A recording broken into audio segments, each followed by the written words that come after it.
Evacuation Center.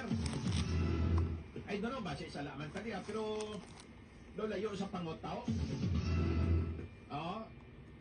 Pero yung 524 pinilusog po na yayin ko. Well, thank you very much.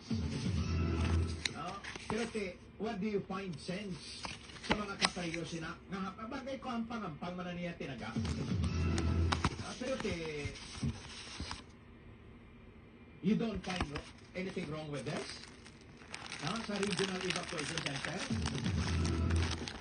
Why didn't we just name it as the National Evacuation Center?